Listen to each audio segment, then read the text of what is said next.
नमस्कार बच्चों, कैसे हो सभी। चलिए आज की क्लास में आपका स्वागत है। और आज की क्लास में हम जो बातें करने वाले हैं वो हम एक रासायनिक समीकरण क्या होता है और रासायनिक समीकरण को किस प्रकार से लिखा जाता है, उसके सिंबल क्या हैं, चिन्ह क्या हैं, ठीक है, हम पूरी तरीके से जानेंगे। चलिए तो आज की क्लास हम यहीं से शुरू करते हैं। तो देखो, सबसे पहले अगर मैं पॉइंट की बात करूं तो ये सबसे पहला पॉइंट है हमारे, ये रासायनिक समीकरण क्या है। ठीक है, या हम कह सकते हैं कि रासायनिक समीकरण किसे कहते हैं। तो देखिए, इसकी मैंने पहले से ही परिभाषा लिख रखी है, टाइम बचत के लिए पहले से ही मैंने इसकी परिभाषा लिख रखी है। तो देखिए, रासायनिक समीकरण में तत्वों के प्रतीकों का इस्तेमाल किया जाता है। साथ साथ में ऐसे लिखिए, साथ में अभिकारकों और उत्पादों को उनकी भौतिक अवस्थाओं के साथ लिखते हैं। ठीक है, और तो आगे पढ़ें। रासायनिक अभिक्रिया में जैसे ताप, दाब, उत्प्रेरक आदि को तीर के निशान के ऊपर या नीचे दर्शाया जाता है। इस रासायनिक समीकरण को समझने के लिए मैं आपके लिए एक छोटा सा एग्जाम्पल ले रहा हूं और आपको उस एग्जाम्पल से बहुत अच्छी तरीके से आसानी से समझ में आ जाएगा। देखिए, जैसे मान लीजिए कोई भी हम रिएक्शन जब हम कराते हैं, कोई भी अभिक्रिया कराते हैं, यानी कि वहाँ पर एक अभिकारक होता है और एक उत्पाद होता है। और अभिकारक में कुछ पदार्थ हिस्सा लेते हैं और हिस्सा लेने वाले पदार्थों से मिलकर के जो बनता है वो उत्पाद कहलाता है, जो हिस्सा लेते हैं वो अभिकारक कहलाता है। तो देखिए, जैसे मान लीजिए एग्जाम्पल के तौर पर मैं यहाँ पे ले रहा हूँ कि मान लीजिए एक पदार्थ है हमारे पास ए प्लस एक पदार्थ है हमारे पास बी। एक मैंने ये एरो का चिन्ह खींचा है, ठीक है, और जो बन रहा है मान लीजिए एक सी बना और एक हमारा डी बना। ठीक है, अब जैसे हमने परिभाषा, ऊपर हमने परिभाषा को देखा, परिभाषा में क्या बोला गया सबसे पहले कि रासायनिक समीकरण में तत्वों के प्रतीकों, देखो मान लो ये तत्व हैं, ठीक है, और इनसे मिलकर के कुछ ना कुछ बन रहा है। ठीक है, जो हमारे तत्व हैं इनके कुछ प्रतीक होते हैं। जैसे समझने के लिए मैं आपको बताता हूं, अगर मान लीजिए कोई ये ऐसा पदार्थ है जो ठोस है, तो ठोस के लिए हम क्या करते हैं, इसका एक चिन्ह होता है, प्रतीक होता है, उसको दिखाते हैं हम एस, ठोस के लिए। ठीक है, दूसरे की जैसे अगर मैं बात करूं ये बी, ठीक है, बी जो कुछ ना कुछ ये भी पदार्थ है, मान लीजिए जल है, तो इसको हम दिखाएंगे एल से, यानी कि लिक्विड। और इन दोनों से मिलकर के हमारे पास प्राप्त हुई सी और डी, यानी कि दो चीज़ें प्राप्त हुई। मान लीजिए जो प्राप्त हुआ है ये विलयन है, तो इसको दिखाएंगे हम ए और क्यू से। ठीक है, और उसके बाद लास्ट में जो हमारे पास बचा, मान लीजिए ये हमारा क्या है, गैस है, कोई गैस निकल रही है अभिक्रिया में, तो इसको दिखाएंगे हम जी से। तो एक अभिक्रिया के अंदर पदार्थ हो गए, एक या एक से अधिक पदार्थ हो गए, उनसे मिलकर के कुछ पदार्थ बने, और जो पदार्थ हिस्सा ले रहे हैं उन पदार्थों को हम क्या बोल रहे हैं, अभिकारक बोलते हैं, अभिकारक। ठीक है, और जो हिस्सा ले रहे हैं, जो पदार्थ हिस्सा ले रहे हैं, उनसे मिलकर के जो बनता है वो क्या होता है, उत्पाद होता है। ठीक है, अब हम समझ सकते हैं इस साइड वाले जो होंगे वो अभिकारक होंगे और इस साइड वाले जो होंगे वो उत्पाद होंगे। ठीक है, अब देखिए, रासायनिक समीकरण में एक तीर का निशान होता है। ठीक है, हम इस प्रकार से इसको हम दिखाते हैं। तीर के निशान के ऊपर मान लीजिए कोई चीज़ आपकी लिखी हुई है, जैसे मान लो तीर के निशान के ऊपर लिखा हुआ है आपका दाब, तीर के निशान के ऊपर लिखा हुआ है ताप, या फिर तीर के निशान के ऊपर लिखा हुआ है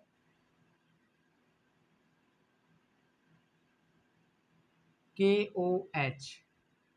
इस प्रकार से मतलब कुछ भी अगर लिखा हुआ है, या फिर इन्हीं चीज़ों को नीचे लिख दें, या फिर तीर के नीचे तीर के नीचे कुछ लिखा हुआ है।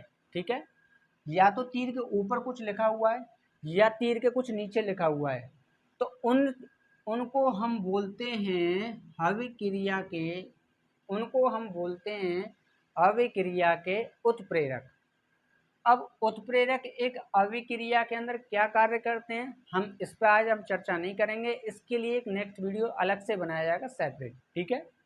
तो आपको बस इतना समझना है, जो हमने एरो खींचा है, जो तीर खींचा है, इसके ऊपर या नीचे किसको दिखाते हैं, उत्प्रेरक।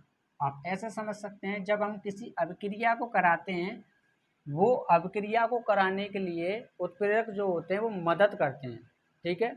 या तो उत्प्रेरक का बहुत अलग अलग तरीके से काम होता है, जैसे अभिक्रिया को तेज कराना, अभिक्रिया को स्लो कराना, ठीक है, उसकी गति कम करना या तेज करना, और भी मतलब बहुत अलग अलग प्रकार के, सबकी अलग अलग कंडीशन है।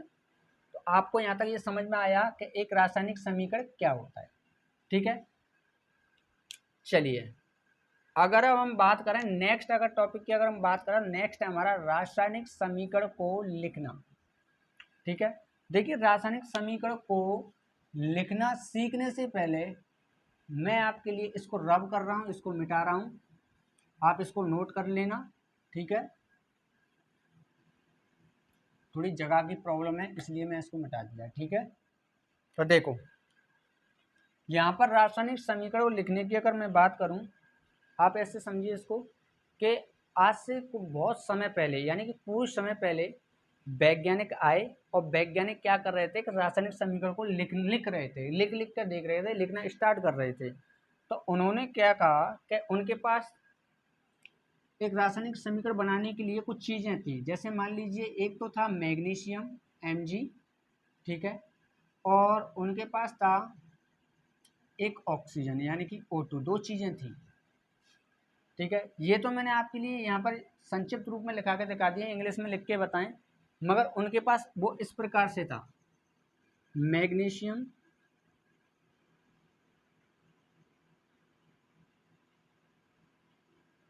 मैग्नीशियम और ऑक्सीजन,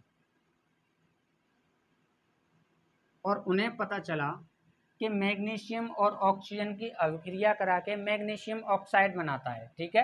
क्या बनाता है, इन दोनों की अभिक्रिया करके मैग्नीशियम ऑक्साइड बनाता है,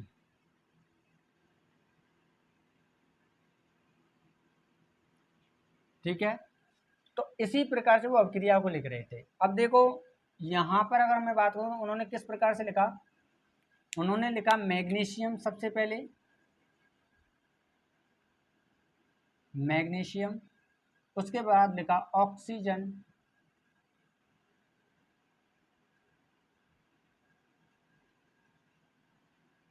एरो खींचेंगे और यहाँ पे बनाया उन्होंने मैग्नीशियम ऑक्साइड, मैग्नीशियम ऑक्साइड। तो देखो, यहाँ पर क्या था कि अगर इस अभिक्रिया को अगर हम बैलेंस करें, संतुलित करें, तो यहाँ पर आएगा 2 मैग्नीशियम ऑक्साइड, तो यहाँ पर 2 ऑक्सीजन, और यहाँ पर 2 मैग्नीशियम। इस प्रकार से हम चल रहे थे, इस प्रकार से वैज्ञानिक चल रहे थे। तो देखो, इस प्रकार से मैं इस अभिक्रिया को लिखूं या किसी भी अभिक्रिया को मैं लिखूं, तो आपको ये देखने में अच्छी लग रही है, क्या अच्छी लग रही है, नहीं, क्योंकि इसमें सबसे बड़ी प्रॉब्लम तो ये है, एक तो ये हिंदी में है, ठीक है, दूसरी बात ये जगह गिर रही है, सबसे ज़्यादा जगह गिर रही है। अगर मान लीजिए वहाँ पर इस अभिक्रिया को या तो फिर ऐसे लिखा जा सकता है, मैग्नीशियम मैग्नीशियम 2 बार, तो मैग्नीशियम है, बहुत ज़्यादा जगह घेरेगा, प्लस फिर ऑक्सीजन को ऑक्सीजन ऑक्सीजन, इस प्रकार से लिखा जा सकता है, जगह घेर रहा है ज़्यादा, और इसको मैग्नीशियम ऑक्साइड इस प्रकार से लिखा जाएगा प्लस करके, ठीक है। तो मतलब काफ़ी लंबी जगह घेर रहा था। तो उन्होंने सोचा ये इस प्रकार से अभिक्रियाओं को अगर कराएंगे, जब जटिल अभिक्रिया आएंगी, बड़ी बड़ी अभिक्रिया आएंगी, तो उनके लिए जगह हम कहाँ से लाएंगे। तो उन्होंने दिमाग लगाया, उन्होंने सोचा क्यों ना कुछ ऐसा किया जाए, अभिक्रिया की अभिक्रिया हो जाए और जगह भी कम गिरे और देखने में आसान भी लगे।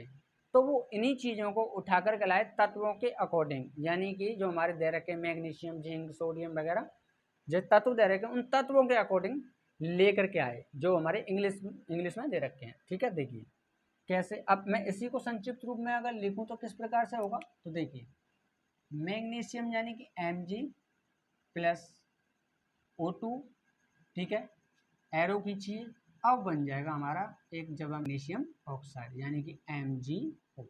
ठीक है, चलिए अभिक्रिया को बैलेंस करते हैं, इधर 2 लग जाएगा, इधर 2 लग जाएगा। ठीक है, अभी अगर अभिक्रिया को संतुलित करना अगर आपको समझ में नहीं आ रहा है तो इसके लिए मैं अलग से एक वीडियो बनाऊंगा, स्पेशल वीडियो बनाऊंगा, हम वहाँ पर समझेंगे कि अभिक्रियाओं को संतुलित किस प्रकार से किया जाता है। अभी थोड़ा इस तरीके से समझ लीजिए, थोड़ा समझ में आ जाए कि एक अभिक्रिया को किस प्रकार से लिखा जाता है, इसलिए। ठीक है, तो देखिए यहाँ पर 2Mg 2Mg। ठीक है, चलिए अगर हम नेक्स्ट अगर टॉपिक की अगर हम बात करें तो नेक्स्ट टॉपिक है हमारा संतुलित रासायनिक समीकरण का महत्व। हमारे जीवन में जो संतुलित रासायनिक समीकरण होते हैं उनका बड़ा महत्व है। ठीक है, तो जैसे मैंने एग्जाम्पल के तौर पर, उदाहरण के तौर पर यहाँ पर पहले से ही मैंने एक समीकरण ले रखा है, एक रिएक्शन करा रखी है। तो देखिए यहाँ पर क्या हो रहा है, H2O यानी कि यहाँ पर जल है, और जल को मैंने क्या किया है, गर्म किया है, या फिर ऐसे कह सकते हैं विद्युत अपघटन, विद्युत अपघटन किया है। ठीक है, अब वही चीज़ आ गई, देखो यहाँ पे मैंने तीर के निशान के ऊपर आ गई, हमने देखा था कि तीर के निशान के ऊपर कोई भी अगर लिखी कोई भी चीज़ आ रही है तो उसको हम बोलते हैं उत्प्रेरक। तो यहाँ पर कौन है उत्प्रेरक, विद्युत यानी कि धारा, लाइट, करंट, वो क्या है हमारे उत्प्रेरक का काम करेंगे। जैसे मैंने इस अभिक्रिया को कराया तो यहाँ पर हाइड्रोजन अलग हुआ और ऑक्सीजन अलग हुआ, बुलबुलों के रूप में ये अलग होते हैं। ठीक है, अब यहाँ पर देखो इस अभिक्रिया को मैंने पहले से ही संतुलित कर रखा है। देखो यहाँ पर हाइड्रोजन 4 हैं, तो देखो 2 दूनी 4, तो इधर भी 4 कर रखे हैं, और ऑक्सीजन 2 हैं तो मैंने ऑक्सीजन इधर 2 कर रखे हैं। पहले से ही मैंने इस अभिक्रिया को संतुलित कर रखा है। ठीक है, और इसमें हमें ये पता चलता है अभिक्रिया को संतुलित करने से कि जो अभिकारक होते हैं और उत्पाद होते हैं उनमें द्रव्यमान जो होता है, या फिर ऐसे कह लो अभिकारक में और उत्पाद में कण, अणु, आयन या जो पदार्थ होते हैं उनकी मात्रा बराबर होनी चाहिए। और वही मैंने बराबर कर रखी है, और मैंने आपको बता दिया कि जैसे यहाँ पर हाइड्रोजन 4 बन रहे हैं तो मैंने इधर हाइड्रोजन 4 कर रखे हैं, ऑक्सीजन यहाँ 2 बन रहे हैं तो मैंने इधर ऑक्सीजन 2 हो रहे हैं। ठीक है, और यहाँ पर सबसे बड़ी बात तो ये है कि जैसे मान लीजिए ऐसे समझो कि मान लीजिए इसका द्रव्यमान, ठीक है, और इनका द्रव्यमान बराबर होता है। अभिकारक का द्रव्यमान जो भी है, और जब हम एक अभिक्रिया पूर्ण तरीके से करा देते हैं जो उत्पाद बनते हैं उनका द्रव्यमान बराबर होता है, समान होता है। यानी कि दोनों पक्षों में द्रव्यमान की मात्रा जो होती है वो क्या होती है, समान होती है, बराबर होती है। और सबसे अच्छी बात तो ये है कि द्रव्यमान के बारे में, इसके बारे में जान लेते हैं। द्रव्यमान, देखो द्रव्यमान, द्रव्यमान का ना तो विनाश होता है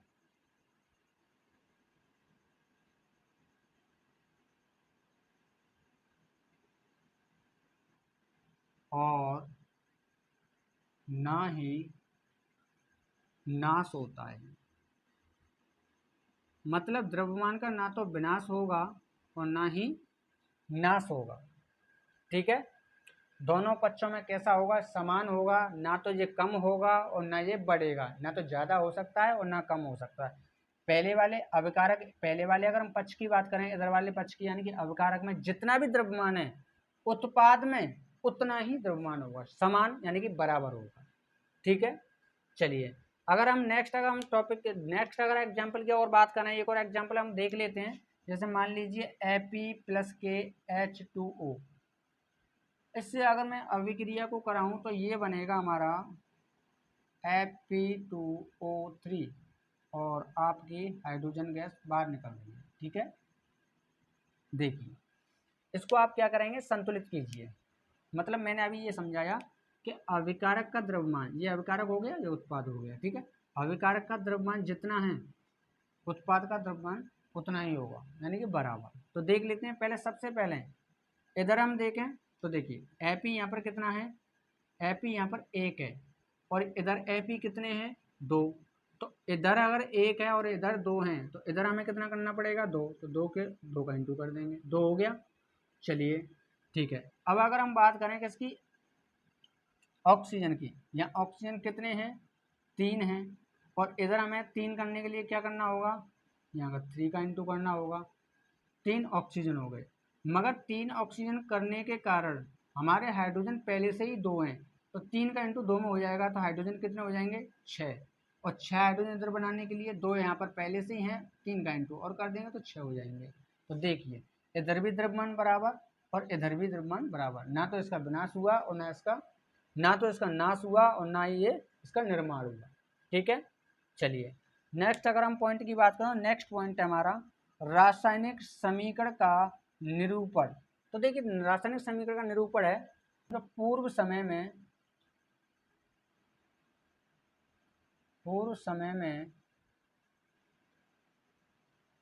1615 में जीन बैगविन वैज्ञानिक जीन बैगविन ने